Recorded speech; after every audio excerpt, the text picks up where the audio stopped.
আপু আপনি এটা কি করছেন? এই সব বিষয় আমি কোনো কিছু বুঝি না। বাপু তখন বলল, আজ তোকে আমি সব শেখাব। আমি যা বলি তুই শুধু তাই করিস। প্রতিদিনের মতো আজও আমি খাবার নিতে বোনের বাড়িতে গিয়েছিলাম। যখন আমি বাড়িতে পৌঁছলাম তখন আপু সোফায় বসেছিলেন। আমি আপুকে খাবার প্যাক করার জন্য বললাম। তিনি বললেন, খাবার একটু দেরিতে নিয়ে যাস। আগে তুই আমার একটু পায়ে মালিশ করে, পায়ে অনেক ব্যথা পাইছি। পায়ের ব্যথায় রাতে ঘুমাতে পারছি না। আমি বললাম, দিদি আপনি কি বলছেন? তিনি বললেন, চিন্তা করো না, এখানে কেউ নেই, কেউ তোমায় কিছু বলবে না। আমি বাড়িতে একা আছি। আমি তখন সেখানে বসে বোনের পায়ে মালিশ করে দিচ্ছিলাম, কারণ দিদি বলেছিল সে নাকি পায়ে ব্যথা পেয়েছে। মালিশ করার সময় আপু আমাকে প্রশ্ন করলেন। হঠাৎ আপু বললেন, আচ্ছা একটা কথা বল শাকিল, তোর কি কোনো বান্ধবী আছে?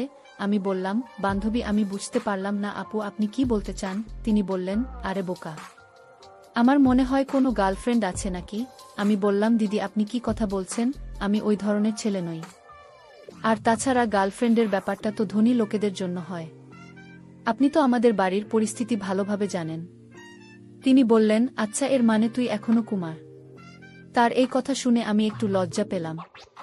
তিনি বললেন, আচ্ছা তাহলে একটা কথা বলো, কি তোর মন চায় না? আমি বললাম, দিদি আপনি কি বলছেন? আমি কিছু বুঝতে পারছি না। তিনি বললেন, আরে বোকা, এখন কি সব কিছু আমি খুলে বলবো? উত্তর, ভিতরে বিন্দুমাত্র বোঝার ক্ষমতা নেই। দেখতে একদম গোবর যুবক লাগলেও মাথা তো বাচ্চাদের মতো।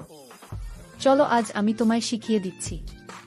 এটা বলার পর আপু আমাকে নিজের ঘরে নিয়ে গেলেন এবং দরজা বন্ধ করে দিলেন। তারপর তিনি যা কিছু শেখালেন তা আমার কল্পনার বাইরে ছিল। আমার নিজের আপু আমাকে এটা কি শিখালো?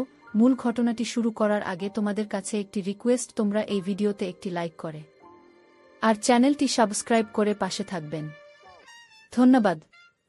আমার নাম শাকিল এবং আমার বয়স 17 বছর। আমি জহির দুলাভাইয়ের সাথে কাজ করি। আমার বয়স বেশি নয়, তবে পরিস্থিতি এবং অভাবের কারণে আমি একজন শক্তিশালী দেহের অধিকারী। জহির দুলাভাই আমার কোনো আত্মীয় নন, আমি শুধু তার কাছে কাজ করি। তিনি বয়সে আমার থেকে অনেক বড়, তাই আমি তাকে দুলাভাই বলি। এবং তার স্ত্রীকে আপু। প্রায় 3 বছর আগে আমি তাদের কাছে এসেছিলাম এবং সেই সময় আমি মাত্র 14 বছরের ছিলাম। তখন থেকে আজ পর্যন্ত আমি তাদের কাছে আছি এবং আমার পুরো সততা এবং পরিশ্রম দিয়ে তাদের কাছে কাজ করি। এই কারণে দুলাভাই আমার সাথে খুব সদয় আচরণ করেন এবং তিনি আমার উপর পুরো বিশ্বাস করেন। জহির তার পরিবার খুব বড় নয়, তাদের 2টি মেয়ে এবং একটি ছেলে আছে এবং স্ত্রী আছে। আপুর বয়স খুবই কম। দুলাভাইয়ের বয়স 50 বছরের কাছাকাছি এবং আপুর বয়স প্রায় 35 বছর। তাদের দুজনের বয়সে এত পার্থক্য কেন সে সম্পর্কে আমি বেশি জানি না। তাদের বড় মেয়ের বয়স 15 বছর এবং ছোট মেয়ের বয়স 12 বছর আর তাদের ছেলে বর্তমানে 9 বছর। তাদের ব্যবসা খুব ভালো চলছে, এই কারণেই তাদের বাড়িতে প্রয়োজনীয় সব কিছু ছিল। আমি তাদের বাড়িতে আসা যাওয়ার ক্ষেত্রে কোনো বাধা অনুভব করিনি এবং সবকিছু আমি দুলাভাই জহিরের মাধ্যমেই এনে দিতাম। আমাকে তারা পরিবারের সদস্যের মতোই মনে করতেন। আমি এখানে কাজ করা শুরু করার পর থেকে সবকিছু ঠিকঠাকই চলছিল এবং হয়তো এভাবেই চলতে থাকত। কিন্তু একদিন এমন কিছু ঘটল যে আমার জীবনে একটি নতুন মোড় নিয়ে, এমন যে আমি নিয়ম অনুযায়ী বাড়ির জিনিসপত্র নিয়ে দুলাভাই জহিরের বাড়িতে পৌঁছলাম। কয়েকবার দরজায় নক করলেও কেউ উত্তর দিল না এবং দরজা খোলার কোনো লক্ষণ দেখা গেল না। কিছুক্ষণ অপেক্ষার পর আমি গেটটিকে একটু ধাক্কা দিলাম, দেখি সেটা লক করা নেই। তারপরে আমি নিজে গেট খুলে ভিতরে চলে গেলাম এবং বিনা দ্বিধায় রান্নাঘরের দিকে জিনিস রাখার জন্য এগিয়ে গেলাম। আমি রান্নাঘরের কাছে পৌঁছানোর পর বাথরুম থেকে হালকা হালকা হাঁপানির মতো শব্দ শুনতে পেলাম। তখন আমি সেখানেই থেমে গেলাম। কিন্তু ওই মুহূর্তে আমি বুঝতে পারছিলাম না যে এই শব্দগুলো কিসের, কারণ সেগুলো কাদার মতো মনে হচ্ছিল না। সেগুলো এক ভিন্ন ধরনের শব্দ ছিল যা আমি বুঝতে পারছিলাম না। কিছুক্ষণ আমি দাঁড়িয়ে রইলাম, কিন্তু যখন শব্দগুলো বেশ জোরালো হতে লাগল তখন আমি আর স্থির থাকতে পারলাম না এবং বাথরুমের দিকে যেতে লাগলাম। আমি দরজার কাছে পৌঁছানোর আগেই শব্দটা বন্ধ হয়ে গেল। তাই আমি আবার রান্নাঘরের দিকে ফিরে আসলাম এবং জিনিস রাখতে লাগলাম। যখন আমি জিনিস রেখে বাইরে বের হচ্ছিলাম তখন বাথরুমের দরজা খুলে আপুকে বের হতে দেখলাম। কিন্তু যখন তার নজর আমার উপর পড়ল, তিনি হঠাৎ চঞ্চল হয়ে গেলেন এবং রেগে গিয়ে আমার দিকে তাকিয়ে বললেন, তুই ভিতরে কখন এলে? তার এইভাবে উপস্থিতি দেখে আমি ভয় পেয়ে গেলাম এবং কাঁপা কাঁপা গলায় বললাম, দিদি আমি তো এখন এসেছি। কারণ বাইরে দাঁড়িয়ে অনেকক্ষণ ধরে দরজা নক করছিলাম, কিন্তু যখন কোনো উত্তর এল না তখন আমি নিজের ভিতরে চলে এসেছিলাম। আমার এই কথা শুনে আপনি চুপ হয়ে গেলেন এবং রান্নাঘরের দিকে চলে গেলেন। সেই সময় বাড়িতে দুলাভাই ছাড়া আর কেউ ছিল না, যা করে তিনি আমাকে খাবার প্যাক করে দিলেন। তারপর আমি খাবারের টিফিন নিয়ে সোজা দোকানের দিকে চলে গেলাম।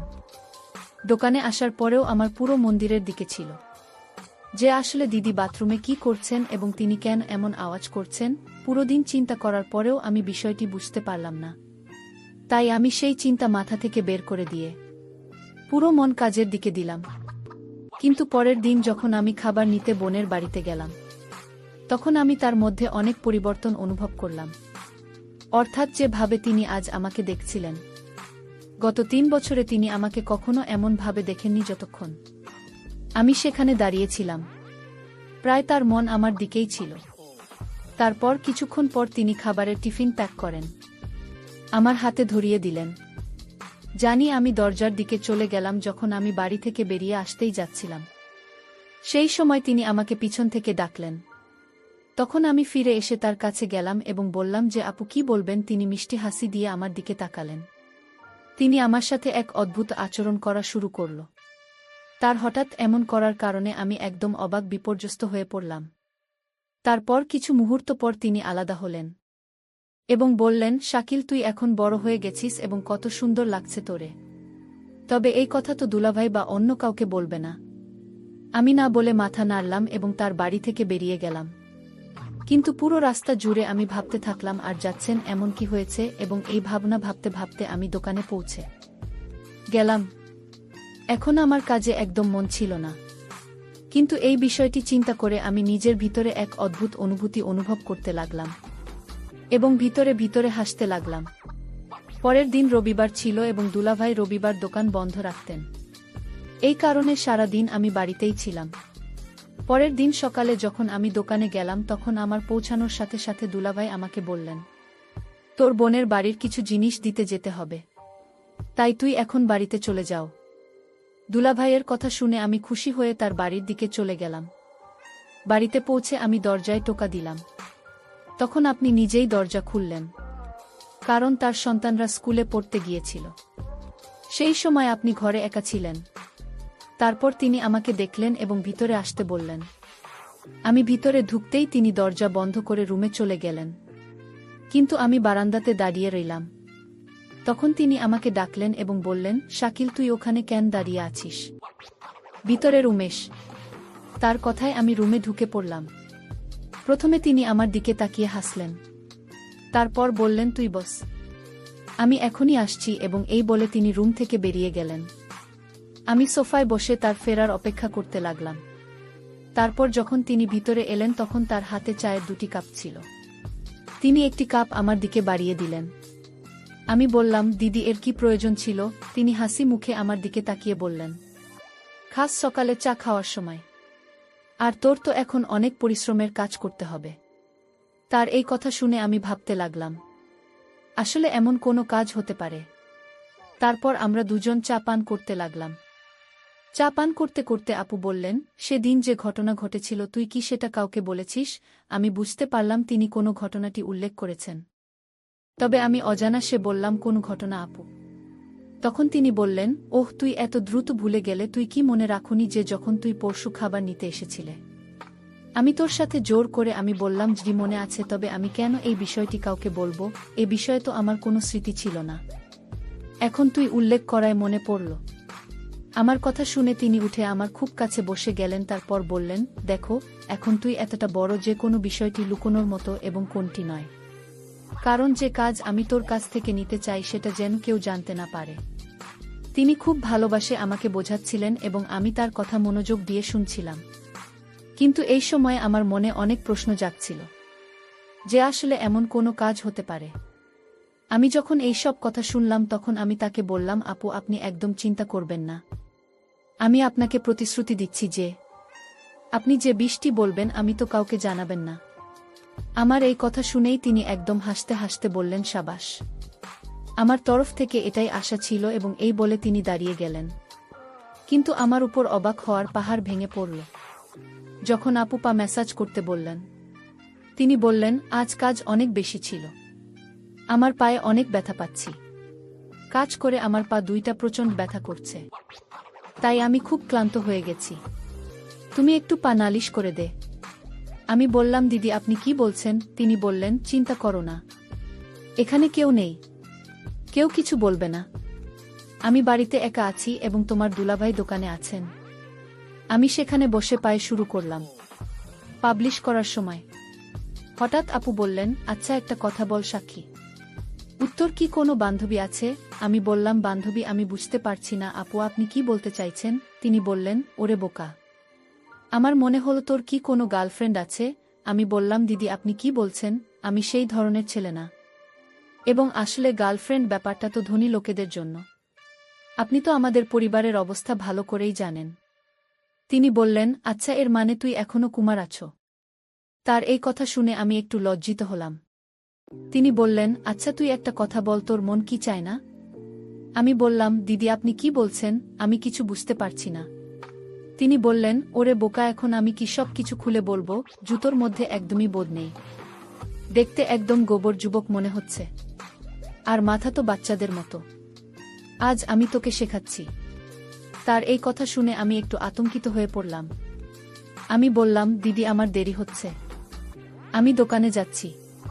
তিনি বললেন, এখনই তো এসেছিস, এত দ্রুত কি হলো? একটু দাঁড়াও। এই বলে তিনি আমাকে থামিয়ে দিলেন। তারপর তিনি বললেন, তুই জানিস তোর দুলাভাই কতটা বুড়ো হয়ে গেছে? তার এবং আমার বয়সের কতটা পার্থক্য আছে? আমি যদি গরিব ঘরের জন্মাতাম না, তাহলে বুড়োর সঙ্গে আমার বিয়ে হতো না। এই বলে তিনি বললেন, আরও একটু পা ব্যথা করছে। কিন্তু আমি বুঝতে পারছিলাম দিদি এটা অভিনয় করছে, আসলে তার পায়ে কোনো ব্যথা নাই। আমি একটু ইতস্তত করতে লাগলাম। তিনি বললেন, লজ্জা পেও না, এরকম দৃশ্য আমি আগে কখনো দেখিনি, তাই আমি খুব নার্ভাস ছিলাম। তিনি মাঝে মাঝে কথা বলতে বলতে লাগলেন, তুই আমার দুঃখ কষ্ট কিছুই বুঝিস না। আমি তোর আপন বোন না হলেও তোকে তো আমার নিজের ভাইয়ের মতোই স্নেহ করি। তারপর বললেন, তোর দুলাভাই তো আমাকে করতে পারে না, দোকান থেকে এসে ঘুমিয়ে পড়েন। আমি কোথায় যাবে এখন তুই বল, আমি কি করব? আমি তার কথা শুনছিলাম, কিন্তু কিছুই বুঝতে পারছিলাম না। হঠাৎ সে আমাকে কাছে বসান, তারপর নানারকম কথা বলতে লাগল। কিছু কথা আমি বুঝতে পারছিলাম আর কিছু কথা পারছিলাম। তার এই ধরনের কথাবার্তায় আমি ভেতরে খুব অস্বস্তি বোধ করতে লাগলাম। আমি নিজেকে নিয়ন্ত্রণ করতে পারছিলাম না। শেষে আমি কি করব? ধীরে ধীরে সে তার উদ্দেশ্য সফল হয়ে গেল এবং আমি কিছুই করতে পারলাম না। আমার এই আচরণে কিন্তু আপু খুব খুশি ছিলেন। তিনি বললেন, অনেকদিন পর আজ আমার মন শান্তি পেয়েছে। শাকিল, তোর ভাল লাগছে তাই না? আমি উত্তর দিলাম, দিদির কাছে গেলে ভাইদের ভালো লাগবে, এটাই স্বাভাবিক। তবে এমন যে আমার সাথে হতে পারে সেটা তুমি আমায় শিখালে। তোমাকে ধন্যবাদ দিদি, তুমি আমায় এমন একটা সুন্দর কাজ শেখানোর জন্য। এই কাজ যে করবে সে আর কোনোদিন সেই কাজের কথা বলতে পারবে না। বন্ধুরা, আজকের গল্পটি কেমন লাগলো তা অবশ্যই কমেন্ট করে জানাতে ভুলবেন না।